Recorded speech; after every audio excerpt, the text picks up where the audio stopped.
Hi, my name is Tammy. I'm a human being, and in today's video, I am going to show you the techniques that I use to create this wonderful quilted wall hanging project. Stay tuned. Here is my inspiration fabric, or what I call my anchor fabric. This fabric is made up of little paw prints and little hearts that are sort of patterned in a ombre or a tie-dye fashion. And I really like this pattern because it gives me tons of flexibility when I use my color wheel to select the accent colors. So I took my color wheel and I looked at this fabric and I said, okay, what is the primary color that I want to use? Since I'm going to be making a large heart and I'm going to be cutting the pictures of the dog in the shape of a heart, I figure I would make the heart red. So because red is my primary color and I want two accent colors, this is my red, and my accent color it's telling me is a blue and then a green. So what I did from there is I went over to my sort of rack of grunge fabric and I selected my colors. So this is the red that I'll be making the heart out of. And then this green is the green that was recommended by the color wheel. And here is the blue. So what I'll do next is use my AccuQuilt Go Me to cut out all the shapes, and then I'll show you what the pieces look like. Stay tuned. You are looking at what I call my rack of grunge. I am obsessed with Moda's grunge line of fabric.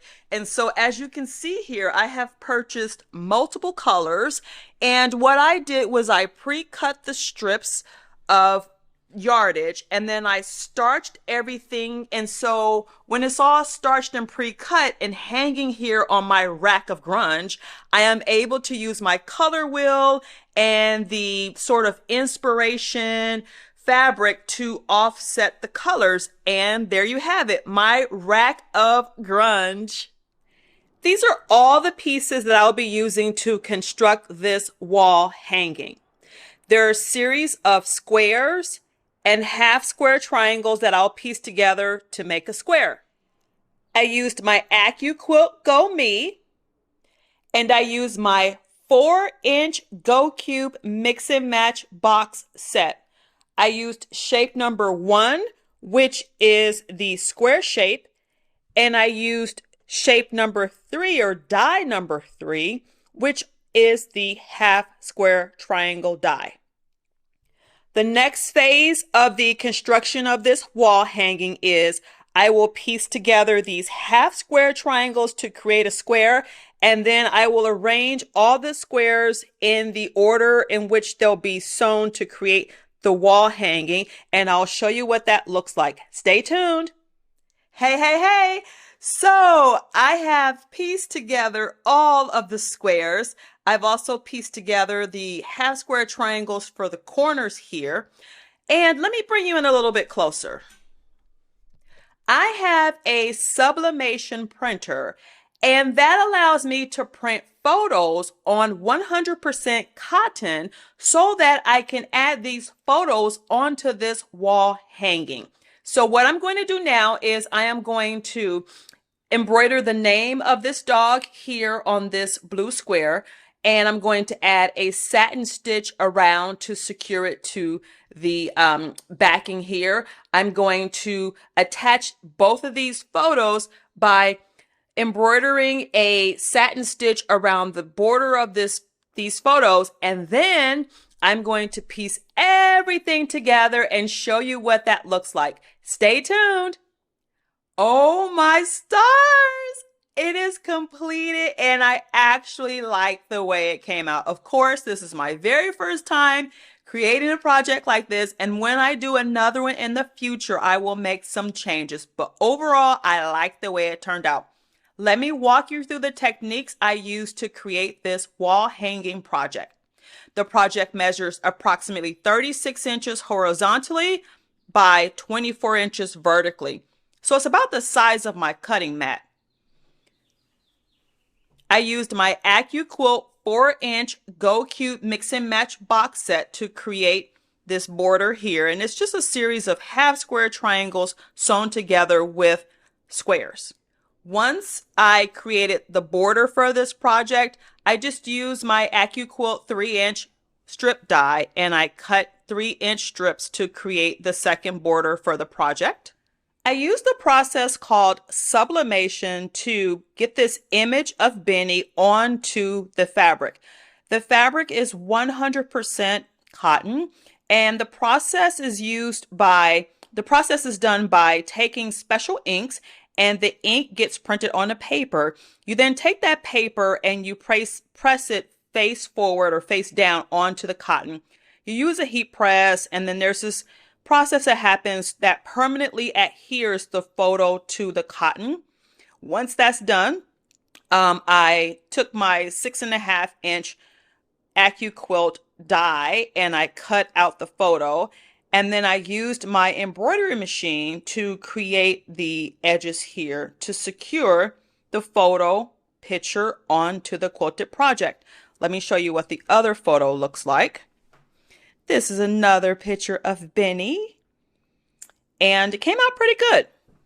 For the center, where his name is embroidered, I just basically used my AccuQuilt, I think it was shape number 8, and I just cut out the rectangular shape, and then I created an embroidery design to adhere the rectangle onto the project, and I just use a cute little font to spell out his name.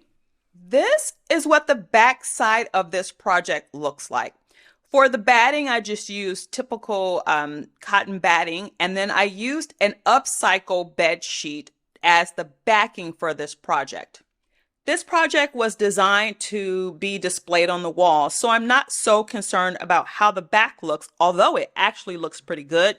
This is the border of the stitches that is holding down the picture, one of the pictures, and then this is his name, and here's the other one. But let me show you what I did with the label.